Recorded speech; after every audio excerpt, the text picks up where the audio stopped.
got everybody here, so we'll go ahead and call Marshall County Fiscal Court to order, January 15th, 2019. We don't have any guests today. Under correspondence, Justice of the Peace, District 1. You've got the letter that we submitted to the clerk's office. Coach Chris Carrick, basically, he wanted to demonstrate to his students how easy it is to get involved with local politics. And I think it's admirable on his part by setting an example for his students. There was a vacancy with the recent election that we just had for District 1 Justice of the Peace. And so he didn't get to file his papers in time, so he reached out to me and he asked, since the judge executive has the authority to appoint, if I would appoint him. And so when he told me his backstory, I thought it was a great opportunity for that to happen. So we did that last week, and he did that in front of his AP government students, and so I think that's admirable on his part to do that. So I'm just making the court aware of that appointment. So Coach Chris Carrick was appointed District 1 Justice of the Peace. And I think there's some history on the duties of the Justice of the Peace. You want to? No, you don't want to talk about it. The duties? He thinks that you're going to call him to go out and pick up all the animals that Under the old statute, it read something like, and I'm not cursing here, by the way. I'm just reciting what the statute said. Is if you a stray ass, jack, bull, horse, donkey, mule shall be taken up by the Justice of the Peace, and he shall be compensated $1 per day per animal for the time that it's in his possession. So he's afraid that the county attorney's going to call him. Unfortunately, that statute was revised to take that colorful language out a few years ago. So it's not near as neat sounding as it was before. Yeah. I told him we've got his phone number, so. But he can marry. He can marry people. Yes, he can marry people. He's excited about that as well. Yeah. And we FaceTime. We did Facebook Live, and his parents were in Owensboro so that they can watch him being sworn in. So it was really good. He had a big showing. A lot of students showed up to show support. So again, I think it's great that he did that. Next on the correspondence, often we get to recognize our employees when they do things, and we're going to recognize two of them today, Wendy Greer and Roy Watkins. They're both here. And, for Wendy's position, we choose, if we don't have an engineer, we choose to have a supervisor, and there's certain requirements that position has to hold, and she obviously holds those requirements. But for this, it's the Road Scholar program. So one thing that our supervisors are doing, like Roy, is going through these courses as well so that he can put himself in a position to one day hold those requirements and possibly take Wendy's position. So, but anytime that we can recognize our employees for accomplishing what they can with training and courses like the Road Scholar, we're going to do it. So Roy's got 54 hours and Wendy's got 96 hours. So if you don't mind, come up here so you can, I know I asked Roy if he brought a smile today. And if y'all want to come out here, and we'll make sure we present this to these two. Roy.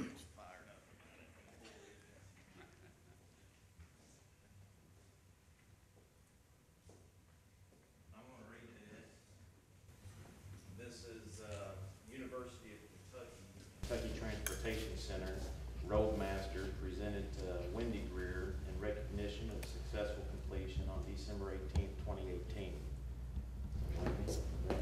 Thank you. And this one, University of Kentucky Transportation Center Road Scholar presented to Roy Watkins in recognition of successful completion on December 18th, 2018. So again, congratulations.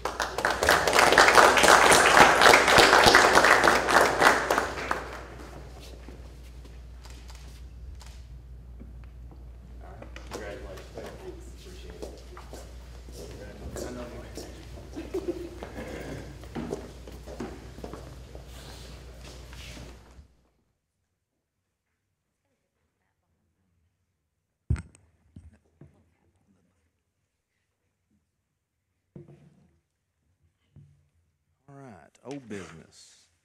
Approve the minutes for January 8th and January 14th special call meeting. So moved, Judge. Is there a second?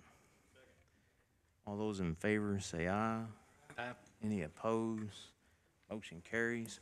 One thing I do want to advise, I know Kevin contacted me on, the grant that Brian Cutzinger had discussed. He had mentioned it was $50,000, but it's actually $52,000. So we'll just make sure that we get that on the record so that we can set that straight. That particular action, the minutes reflect the actions that we take, but so there's no need to change the minutes, but we'll state it as such today, and we'll just make the court aware that it's actually $52,000, not 50. Bid annual mowing. Advertisement will be placed in the Marshall County Tribune Courier Wednesday, December 26th, 2018. Advertisement for bid Marshall County Fiscal Court. The Marshall County Fiscal Court will receive bids for the contractual services of mowing and weed eating of various county-owned properties. Bids will be received until 4 p.m. on January 11th, 2019 at the Marshall County Judge Executive's Office located at 1101 Main Street, Benton, Kentucky 42025. This bid is for 1 year contract and generally consists of mowing and weed eating of 19 county properties. Copies of the required specifications with a list of the properties to be maintained shall be obtained from the Marshall County Judge Executive's Office. The Marshall County Fiscal Court reserves the right to reject any and all bids. Successful bidder will be required to submit references and a list of similar project experiences prior to the award of contract. Bids shall be submitted in the form of the bidder's choice in a sealed envelope and properly noted on the exterior, due no later than the time and date specified above. Bids shall be good for 30 days. And we received one on January 11th at 4:23 p.m.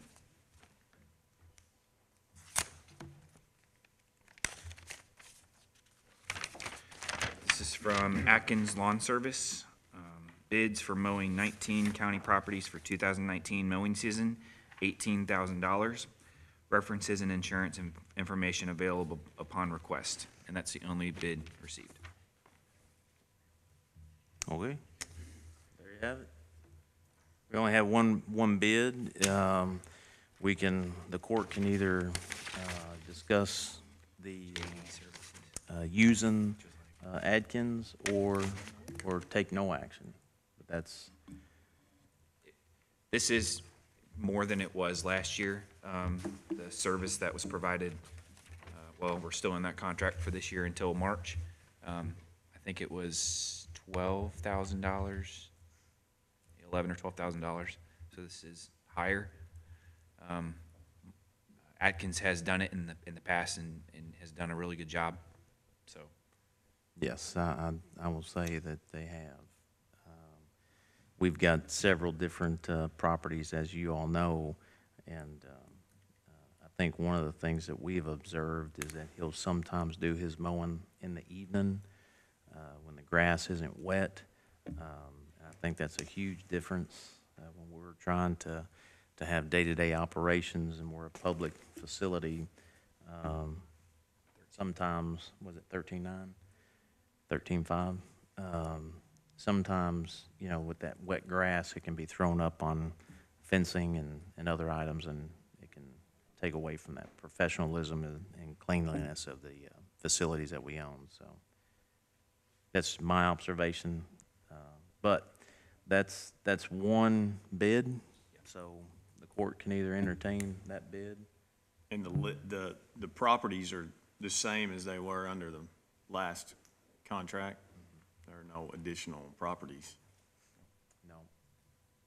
We've got one property that will be presented to the fiscal court. That's the property out in Aurora at 80 and 68. District 1 was going to deed that to the fiscal court. This is some old business, but that's the only property in the future that I can see that would be presented to you guys. So that may be a change if we're going to have them mow that piece, but for right now, this is the same properties as last year. Were all the bid requirements the same as last year, such as liability, insurance, and everything pretty Yes. well the same? And we have a bid list that we put together, so when contractors of any type contact us, we put them on the bid list, and then that list is sent out. And if they choose to bid, they can bid. If they choose not to, they just don't bid. So we do, and it's on our webpage as well. So if there's any contractors out there that wants to sign up and be on that bid list, they can go to our webpage and sign up that information. But if we don't accept this one, what's the process? I mean, this is considered a professional service, so it's not required by the procurement standards to bid. We do, just so we can have competitive bids. If you didn't entertain this one, we could go out and just solicit more quotes and present it later. So, Now, the mowing? Mowing. That's not a professional service. It's not. No. Do you have access? Professional service is only like engineering, accounting, legal, medical. That's basically what we're doing.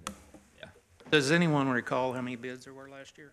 there was probably 3 or 4, and they ranged in price. There were some that were like really high.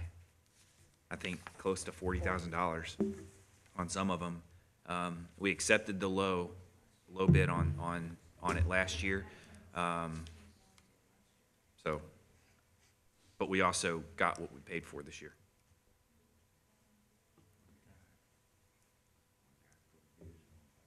But I'm sorry, Jason did say that it is something that we do have to bid out. It's not a professional service, but it's under the $20,000 range. But, so it just depends on how it came in.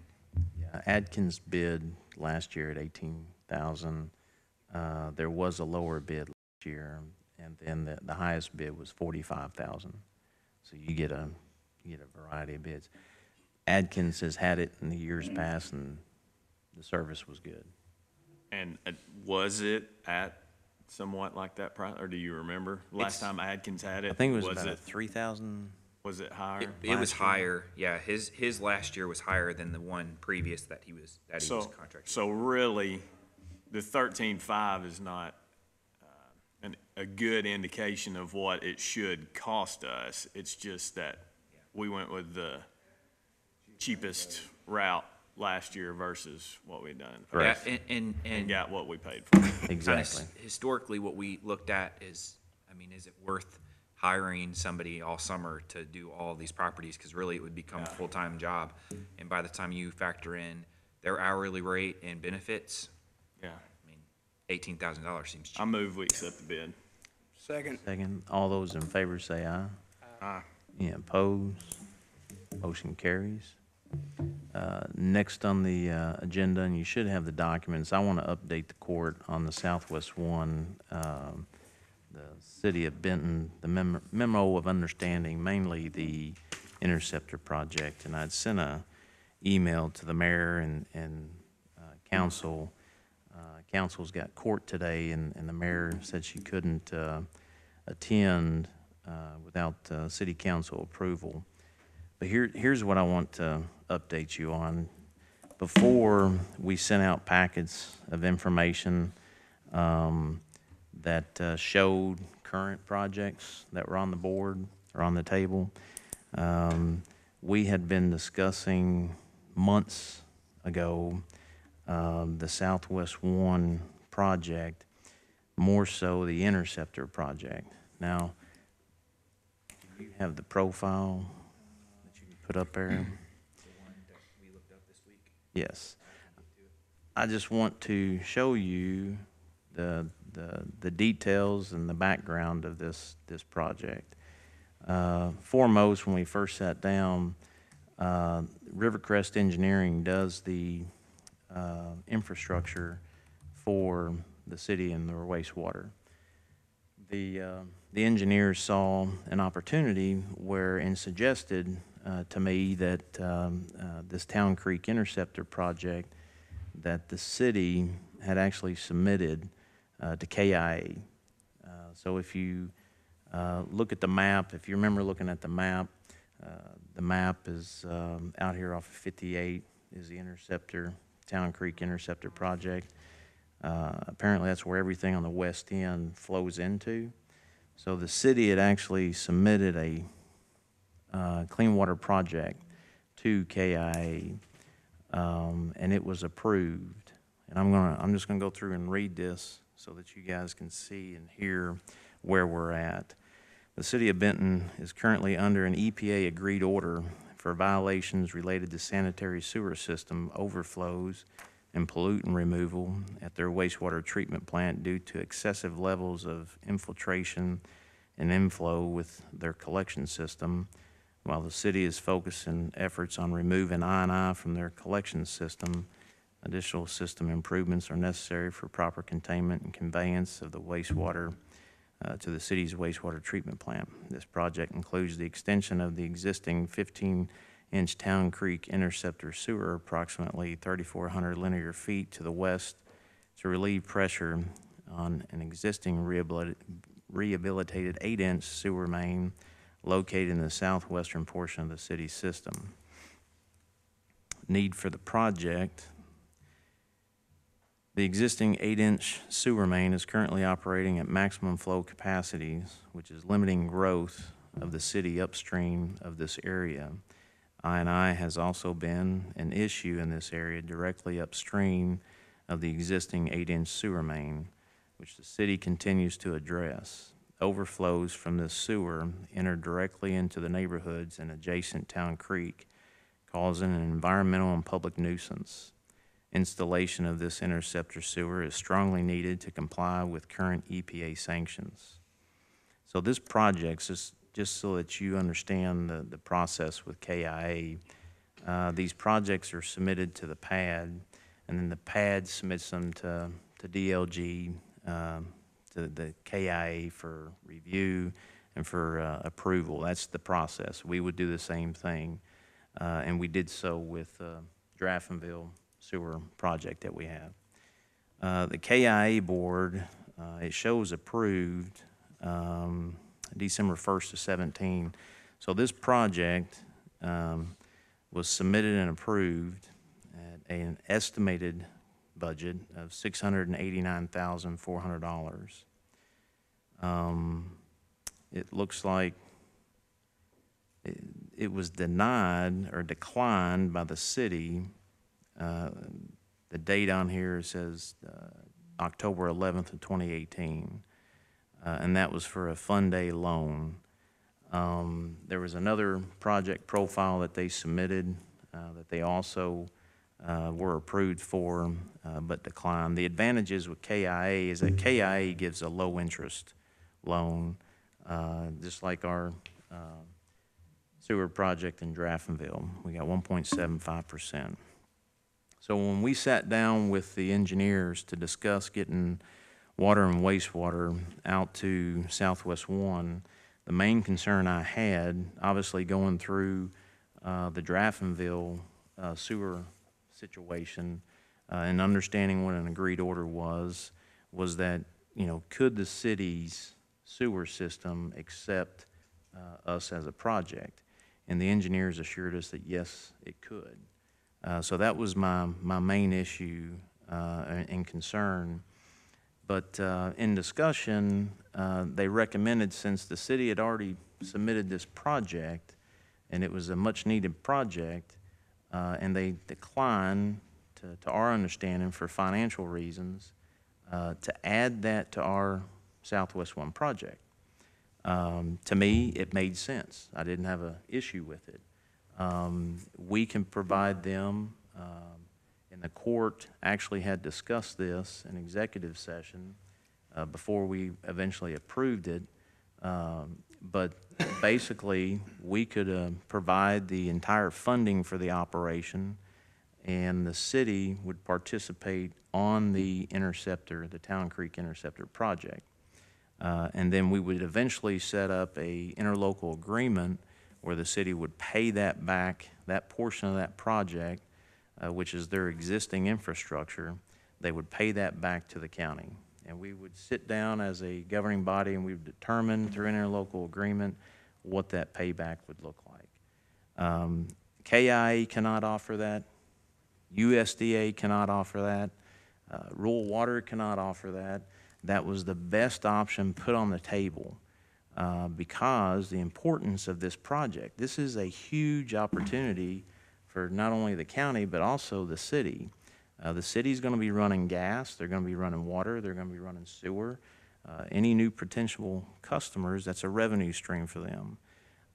So it just makes sense if it's going to be a project that they want to do and eventually they're going to have to do at some point, why not just include it and let's do it all at once? When you have the contractor on site and as they're moving through, the way I like to look at it is as we're digging dirt, putting a pipe in the ground, and you're paying the contractor, he's already got his equipment there.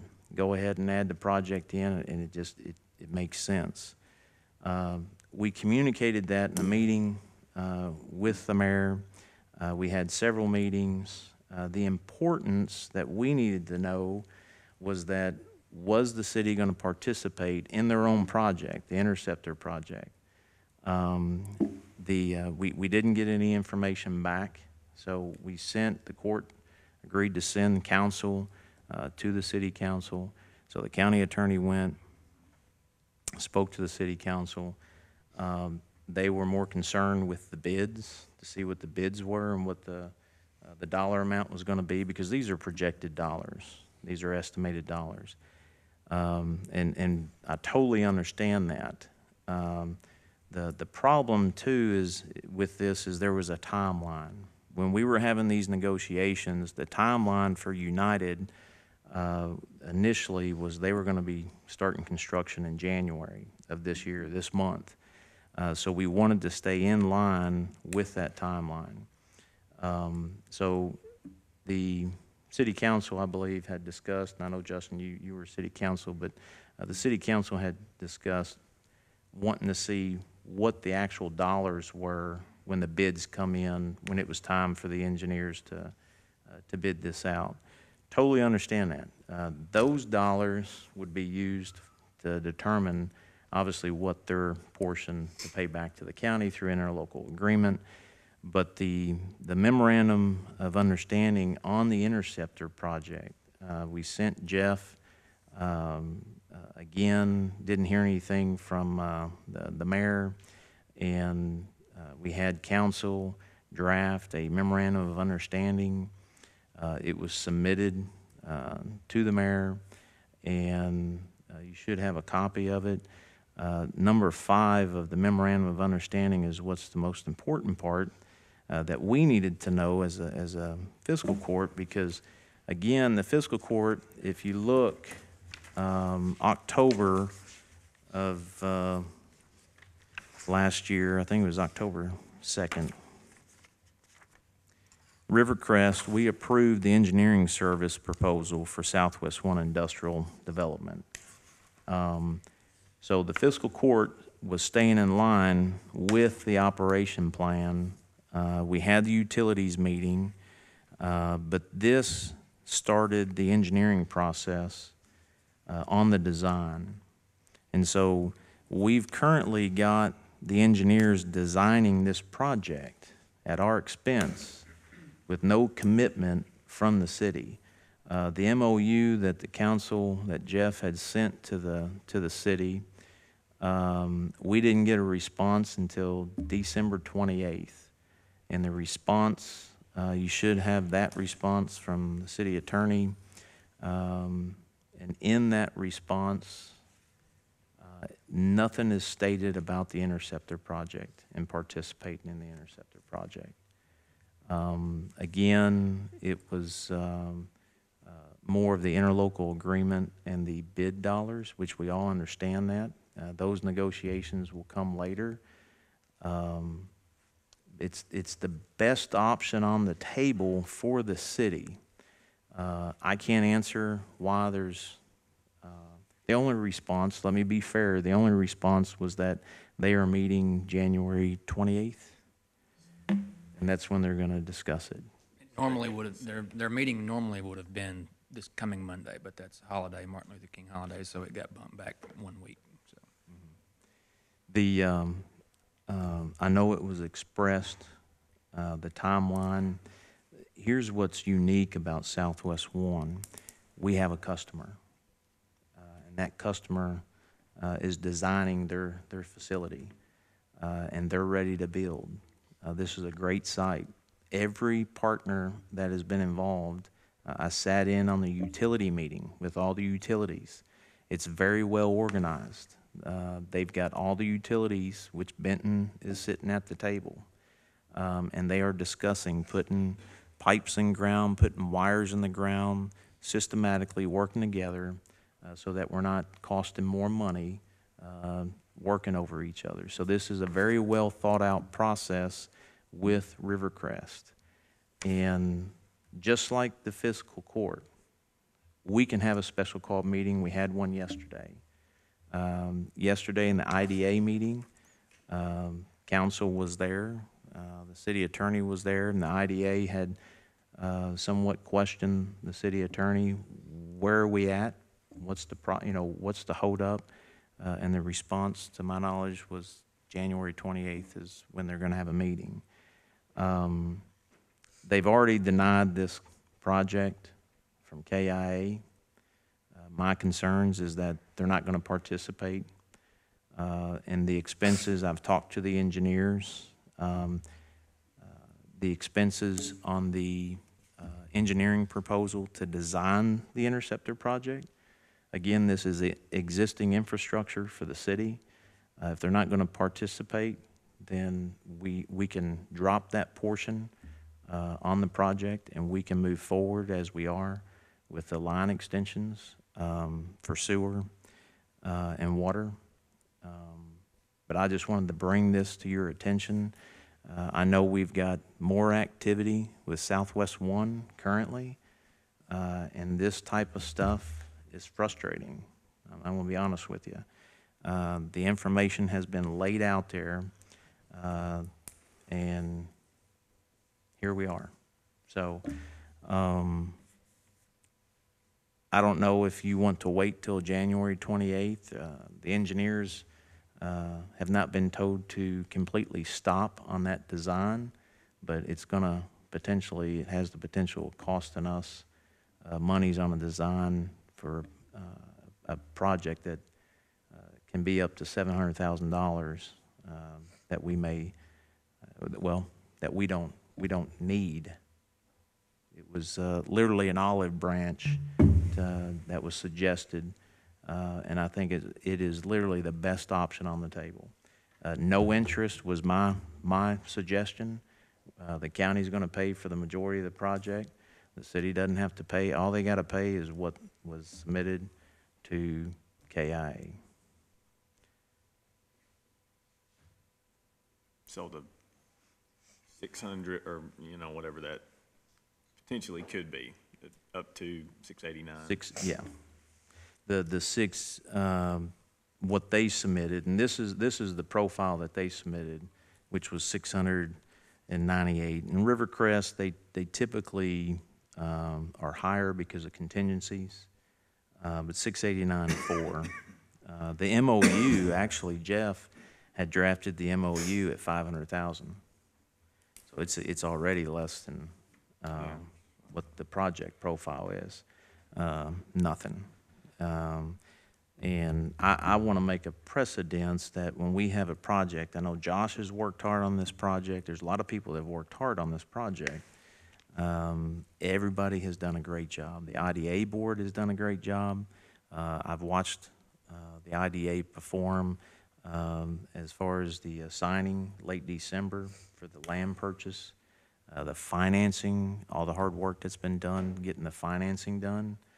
And I don't know where we're at with this.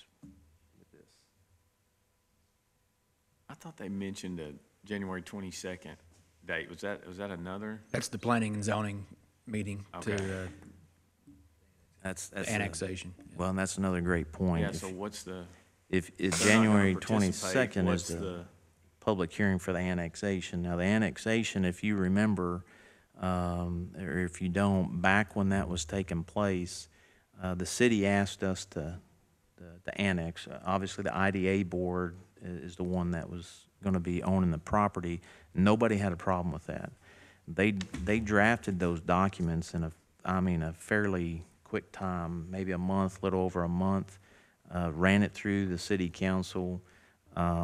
We actually ran it through the fiscal court, and we had those documents drafted by the city, signed by the city, and the county participating within a very short amount of time. We were even discussing having this done within 30 days once the sale of the property. Everybody participated. So I don't know, there were no hang-ups, to my knowledge, with the annexation, and I don't know why we're having a hang-up with this. So this Interceptor project is something the city is going to have to do at some point regardless? Yes, this is their profile. So as they stated, this is a need because they're under agreed order. And at some point, they're going to have to. Now, I will tell you, United is not going, their flow is not going to compromise their system. They just took on, was it Tractor Supply? So there's a new business out there. It's not compromising their system. Again, for our project, the Interceptor portion of this overall project was not a need for our project. It was Right now. Right now, yes. But even with the western part, if you go out there on 641, just like with Tractor Supply, you go out, you'll see commercial property. Somebody can come in. We got a church that's finishing up. It's developing out on the west end. It's not just Southwest 1. That's why I believe they submitted this project, is because the west end of the city has got the greatest potential to develop. They obviously can't do it. They declined it because they do. They have a lot of infrastructure needs. We know that. That's why we put this on the table. This is the best option on the table. But here we are, 4 or 5 months into it, and nothing. And you know, as Southwest 1. Let's just say that a company reaches, Josh is going to bring in 200 jobs and does have a flow. And if that Interceptor portion is not completed, what are we going to tell that company? Again, that was my one concern. And the engineer said it's not going to be an issue. There's going to have to be some upgrades. But for this particular project, the Interceptor portion is not a must, but they're going to have to do it at some point in time, and what that means, in some point in time, is that's going to cost them more money. And again, I asked the mayor to be here to just answer those questions. Where have we been? I know, Justin, you were a city council member. To my knowledge, the Interceptor project hasn't been discussed, but I could be wrong about that, but I know the response for what we need, we haven't received anything. So we have a proposed engineering proposal for Rivercrest to develop this project as discussed with the city, and we don't know if they're going to participate, and there's potential cost in that design that we're going to be holding.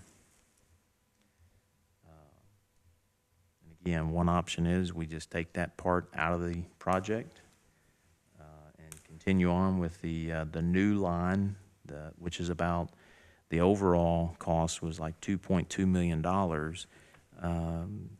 The line, sewer line, the new line, and the water line, maybe was that 1.4, 1.5? And we've got several projects ourselves. That's $700,000, quite a bit of money. Was a payback ever discussed in any detail with the city as to what that would be if they agree to that? It was. Again, we made a suggestion, and I thought it was a great suggestion. As new businesses come in, they could use those monies that they're capturing because they're new dollars. They're not existing dollars on the infrastructure or their general funds, but they could use those new dollars to pay back. We would be flexible on that. We honestly think we've got a great product. I know we do. And as it develops, even with the line extensions, privately as customers come in, those are new dollars, and they could use those dollars to pay that back to us. But again, that takes court approval and city council approval, but that was suggested. This council for the city stated yesterday that at the January 28th meeting, the Interceptor project wouldn't be necessarily discussed as a particular line item, but it would be discussed among all the other utility projects that infrastructure projects that the city has coming up. So I'm not sure, we don't know what level of priority the Interceptor project is going to fall as far as the city is concerned.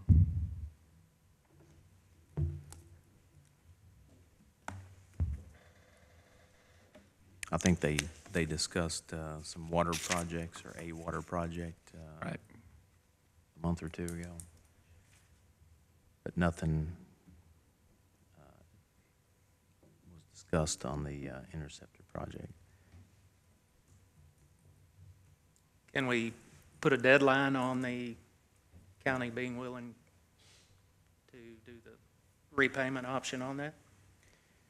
We can tell the engineers to hold off on, well, if you tell the engineers to hold off on designing the Interceptor project, we can do that until the city determines what they want to do, if they want to participate or not.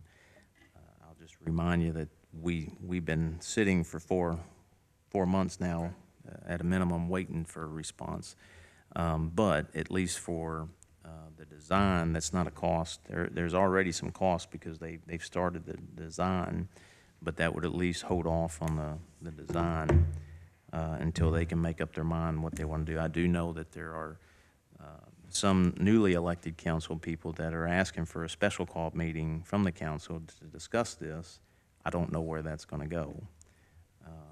But I do feel that the reception of the activity has been that it's not a priority. If it were a priority, it would have been done yesterday. But yes, to answer your question, we could tell the engineers to hold off on the Interceptor design. They have to submit it to get it approved with Department of Water, and I don't know, I'd have to communicate with them to find out what that timeline is. So I don't don't see McCann here, so I can't give you a timeline date for us to vote on today. Does that make any sense? Yeah, I was mainly referring to giving the city a timeline to give us an answer on this, and at that point, our offer on the repayment is off the table. Yes, we can do that. We can definitely do that. I think we're going to know that January 28th. Okay. That's what I was led to believe. Okay. I didn't know if it was going to be further discussion or if they was going to vote. Well, because of that, I would think that we would give them a decision, to have a decision prior to the 28th. Because if there is further discussion, you're running into, I mean, this has been drug out. In my opinion, this has been drug out way too long. And it's costing the county money. The timeline, ask them or give them a timeline within a week. There's no reason, in my opinion, that they couldn't do a special called city council meeting and discuss this week. And the alternative if they don't agree to it, is we either add that, we decide to do it and add that to the cost. So instead of 2.2, it's 2.9 or whatever it is, 2.7. Well, Or we just don't do it at all. yeah, We don't do that because it's their, it's their infrastructure, yeah. I could mean, we even? We couldn't then. Really, well, the Interceptor project is not needed for our project. yeah. It is an infrastructure upgrade that the city is sometime gonna have to do.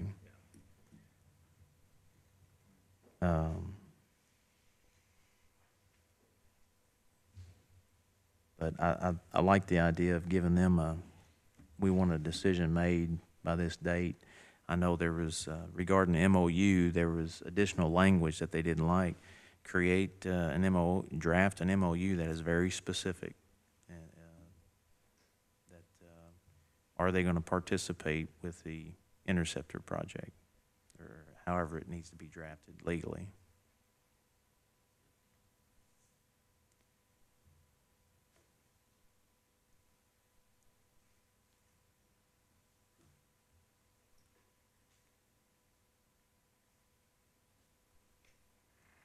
I mean, that's options that we have. But it's whatever we want to do as a fiscal court to get an answer from the city. We've sent the county attorney twice.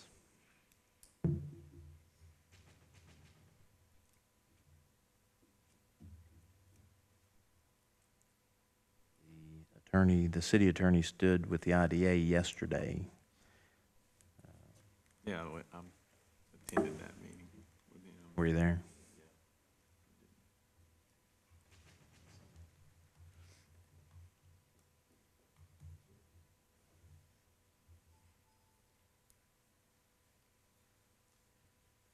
So you need an action Well, as to, 2 weeks, the 28th is roughly 2 weeks. I would make a motion that we take off the option of the repayment option, at the end of the month, At the end of the month, 28th. Is fine, refer to the 28th. so, Yeah, At skip the- it at the end of the month. okay.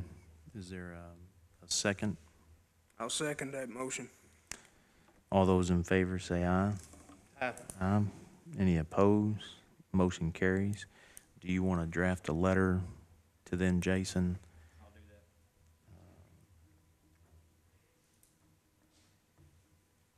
that. All right, we'll move on to new business. The road petition, Kerry Landing. You should have a copy of that.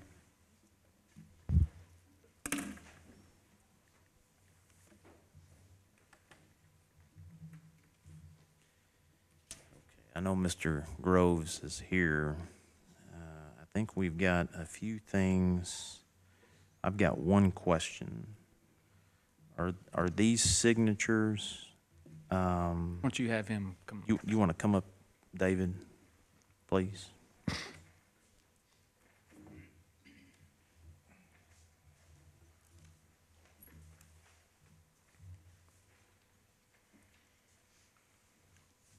Good morning, sir. Good morning, Judge Neal and the Fiscal Morning. Court. Morning. Really elected members. I've got one question. I noticed on the fax, or on the copies that I've got, there's a fax dated March 17th of 2010. Are these signatures from 2010 on this can't hear. petition? Are these signatures on the petition, are they from 2010? No, they're 2018. 2018? Okay. Okay. I'm just trying to understand why there is a fax stamp at the top of this that says March of 2010. Do you want to take a look at this? Or do you got a copy in front of you? The statute requires that the signatures be dated. It was probably inadvertently left. You got it. I don't know Yeah. why that's up there.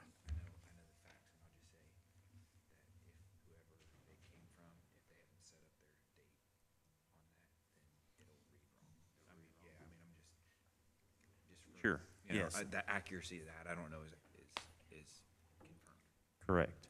That date, that's on that paper was from the original,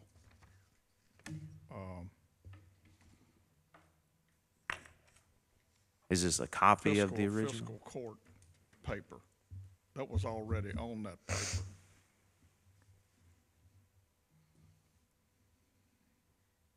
This page is just a copy from the petition from the fiscal. Okay, so you received a petition, a blank petition? Is that what I'm understanding? It was a blank petition, but that was just erroneous.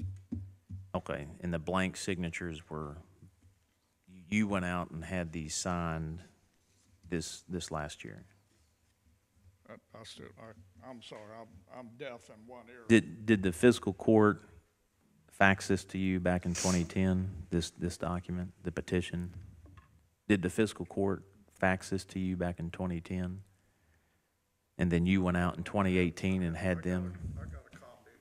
This right here is from, it's just like on the original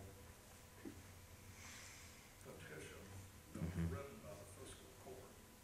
Right, It wasn't something that I put on. right. So you got a blank petition, went out in 2018 and got these signatures? All these people sign it. Okay, that's, yes, that's what I wanted to find out, because I think, They're all, the only thing that I would say about these signatures is there's,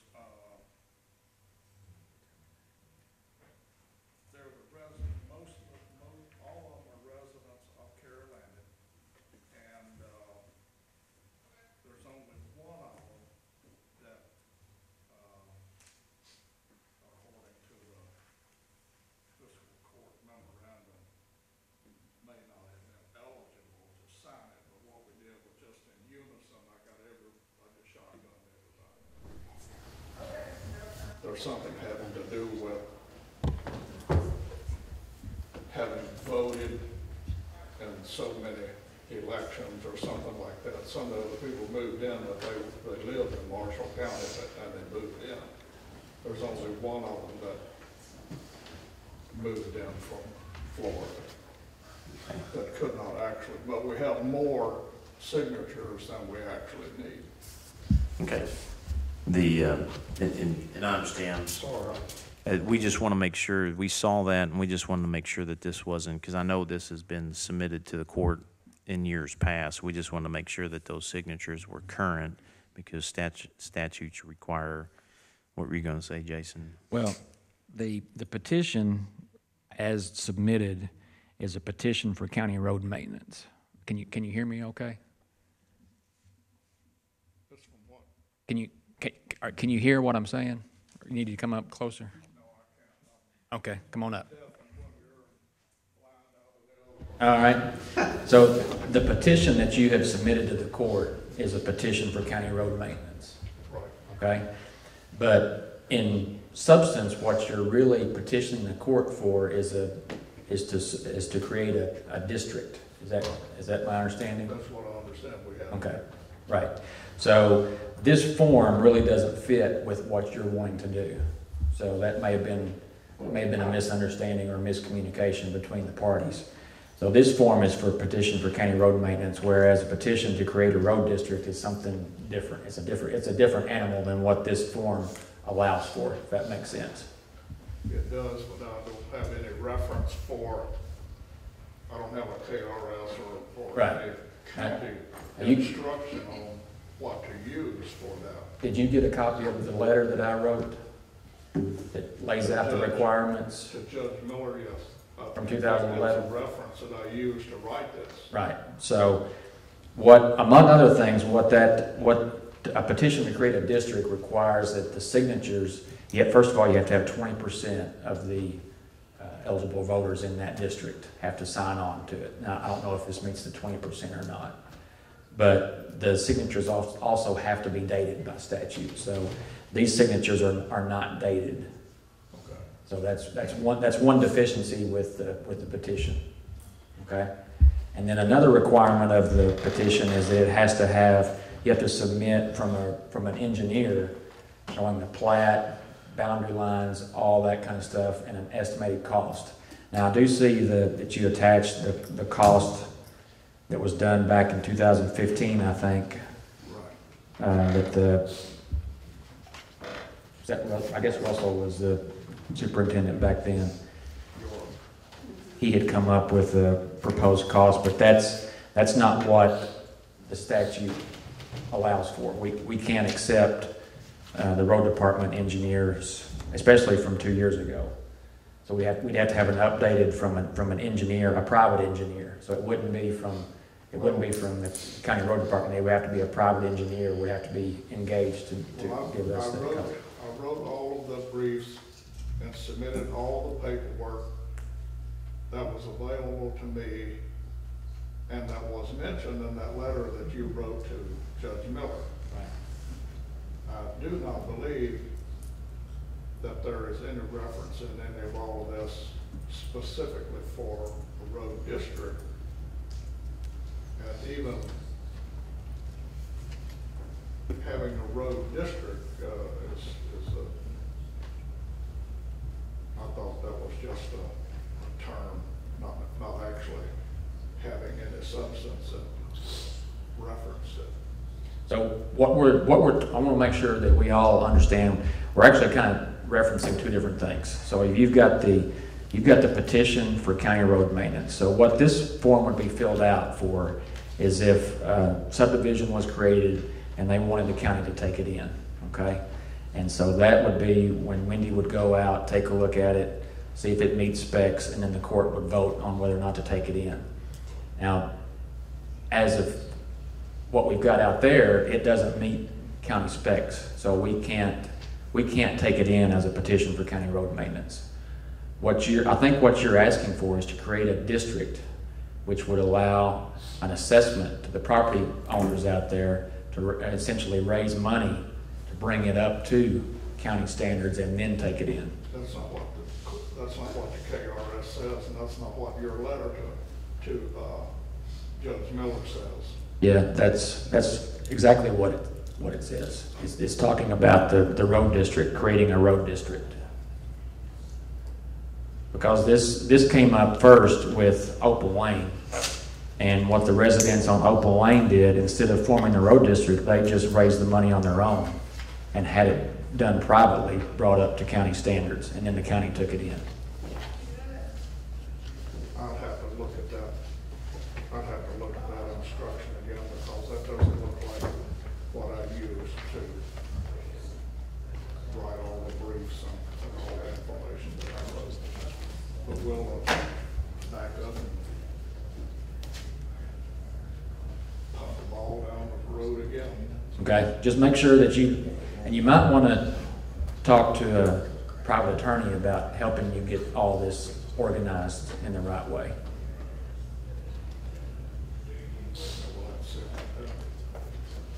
But yeah, these are the requirements that the statute requires for that district in that letter.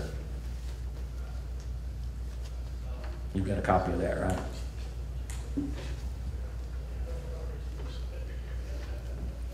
I've got a copy of it, but I didn't read it like that. I'm sorry, and I went around all copies of some of the other KRSs, plus the information that you supplied. Right. But we went through this 3 years ago, and that wasn't brought up. Well, 3 years ago, you were just asking it to be brought into the county system as is, and it didn't meet specs for various reasons. I mean, Wendy can speak more specifically about why it doesn't meet specs, but According to this, it says that the county would pay half of it, and the residents would pay half of it to bring it up to specs. Well, you're talking about two different things. You're talking about the creation of a district to raise that money, though. Well, that's what I thought we were asking for. But to do that, what we have here doesn't meet the initial requirements to get that ball rolling. Well, I'll have to look at that. There's some legalese in there that must be in some foreign language other than what I understand. But yeah, just, it's in there.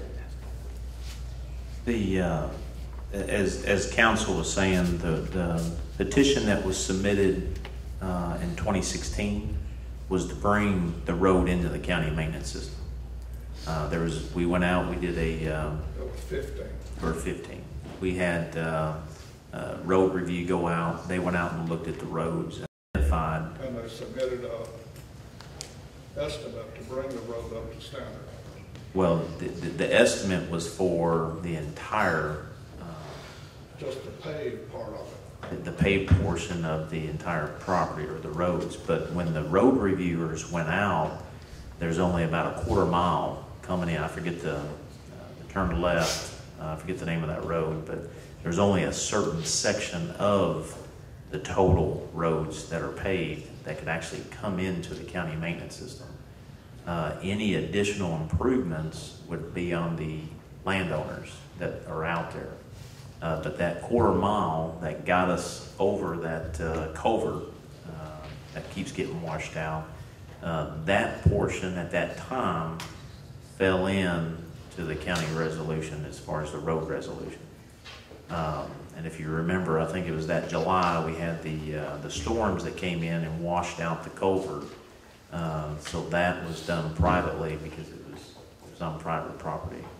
But that petition was to bring the county, or bring that road into the county maintenance system.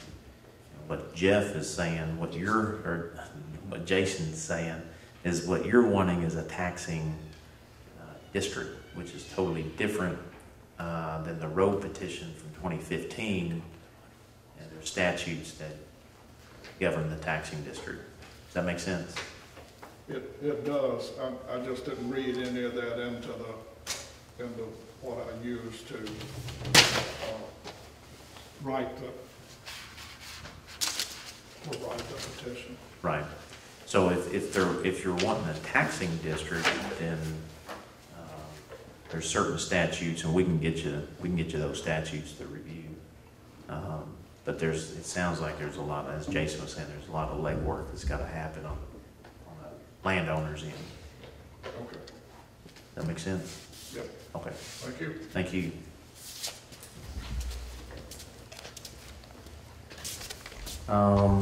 We'll move to new business, new hire. Obviously, we had an opening with our director at the parks. We had 90, well, I'm not going to get into the details. I'm going to have Jim Hagan step up here. One of the things that I like to do is bring a citizen from the community to participate on the panel when we go through this review process. And Jim is retired from the private sector or the corporate world from Fruit of the Looms, and brought some valuable experience to the panel. So good morning, sir. Actually, it's more than fruit. I couldn't hold a job. So, anyway, again, my name is Jim Hagan. Before I get started with the process, I'd like to really take a moment to thank Judge Neal for the opportunity he's given us. You know, it's very unusual for a citizen to participate, and I think it's great. I've learned a lot. I'm amazed at how complex the county process is, your responsibilities. I compliment each one of you. Okay. The other thing I want to do is compliment Brad. Brad did an excellent job of pulling all of this together. You know, we started with almost 100 applicants, and he was so creative to call this down to 17. You know what he did? He took 80 of them and just threw them in the trash. That was a great idea. No, actually what he and Kevin did, or Judge Neal, apologize. Nope, you're fine. They literally went through every one of them, and they eliminated those. They just weren't good candidates. But that left us 17. In the course of 3 days, the three of us went through or allowed each of those 17 to come in, spend a half hour with us, to present themselves, their backgrounds, their qualifications, their arguments for the position. Brad had provided us a scoring mechanism to use to formalize the review. Using that, we were able to take that group and cut it down to what we thought were the best 5 candidates. But that wasn't enough. We wanted to have an intel understanding of those individuals. So we did 2 things. We expanded the number of interviewers that participated, and we asked them in the course of an hour and 15 minutes to give us a formal presentation. Not just who am I, what did I do, but tell us from a presentation view what not only your background is, what you can offer, but how can you drive the park system to a higher level of expectation. So when we did that, we also left ourselves 15 minutes to do an assessment. And through that process, and by the way, some of the individuals, Randy Newcomb, Josh, Monty, Justin, and Kevin, helped us dissect the individuals and in turn come up with the right, what we thought was the right candidate. And again, I'm going to thank them. They all helped us keep on the straight and narrow, so to speak, not to inject our biases, and in turn come up with what we think is, by consensus, the best candidate. And before I finish this, again, I want to thoroughly thank Judge Neal for the opportunity. It has been a wonderful experience for me. So with that, I'll turn it back over to the judge unless you have questions. Thank you, Jim, and I can attest, I know Brad can too, that you brought some valuable knowledge to the table. So I just had to shave twice. I'm not accustomed to doing that every day. Thank you. Thank you. Any questions before I sit down? Thank you for your time. I know that's very time consuming. We appreciate it. Yeah. No, I enjoyed it. I'm more than willing to help. Thank you. Thank you, Jim.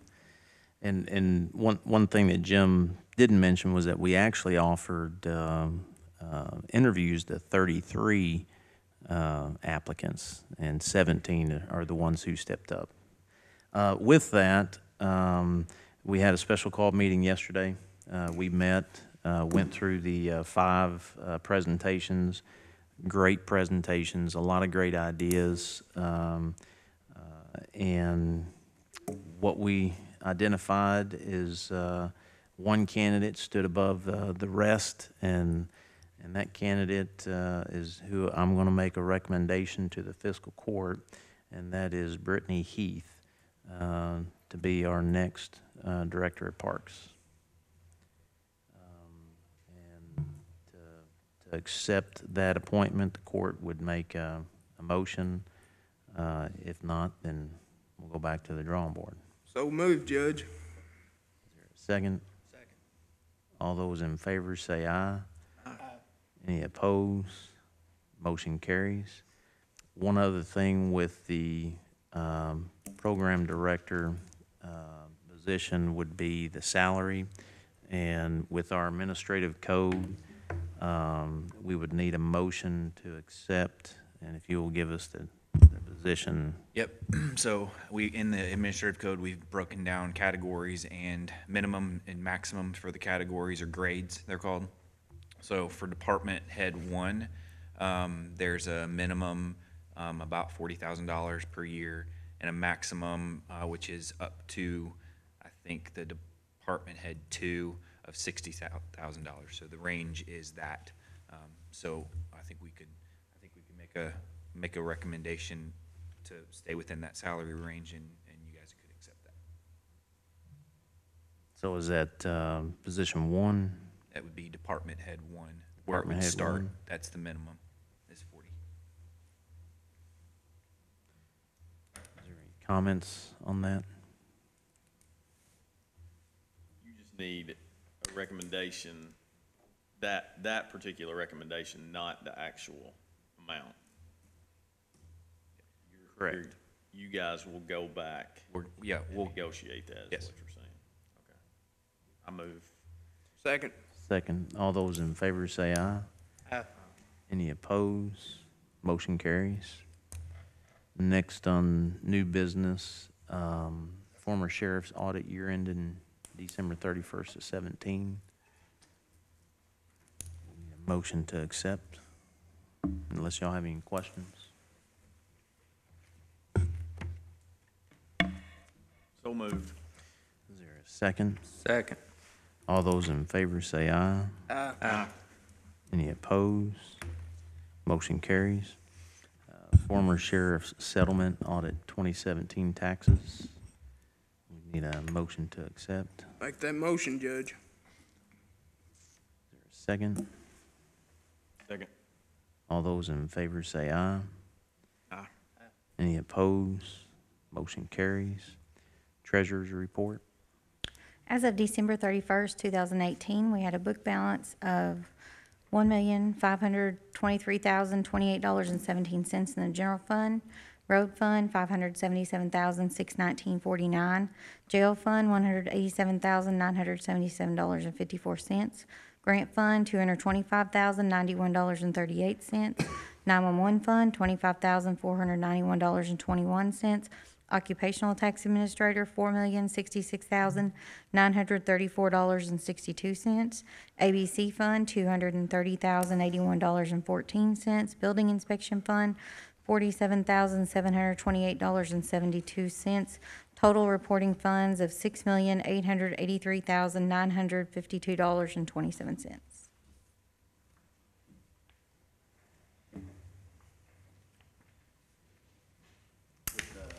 Treasurer's report with the motion, we forgot to discuss this last court, but it's subject to audit. So if you make a motion, just make sure you add subject to audit. Make that motion subject to audit, Judge. Second, Second. all those in favor say aye. Aye. Any opposed? Motion carries. Treasurer's quarterly report. The quarterly report reflects the same numbers read in the treasurer's report. The one thing I'd like to add is that because it was an election year, we were subject to the 65-35 rule, which means that the prior fiscal court could not have spent more than 65% of the budget prior to you all coming into office. So we were under 65% in all funds. We were under that in all funds. You can have an exception, we did not, of the road fund. The road fund can have an exception of being over 65% if the general fund has a dollar for dollar excess of that amount, just so you all know. But we were within the 65% in all funds.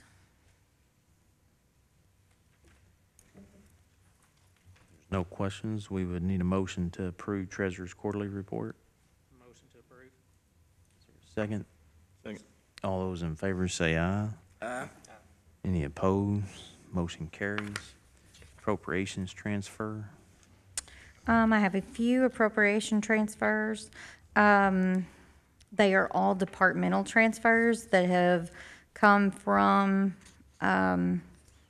either my office, judge's office, sheriff's office, 911, that's within budgets within that department.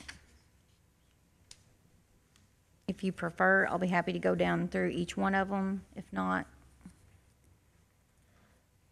Move we approve the transfer. Second. All those in favor say aye. Aye. Any opposed? Motion carries. encumbrance report. December 31st, 2018, the general fund had an encumbrance balance of $38,987.45. The road fund, $100,838.75. The jail fund, $23,541.69. 911 fund, $1,235.46.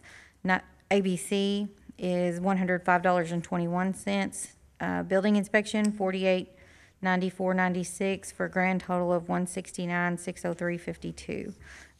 These are bills that were dated in February but not paid until January. These numbers are also reflected in the quarterly report that will be submitted to DLG.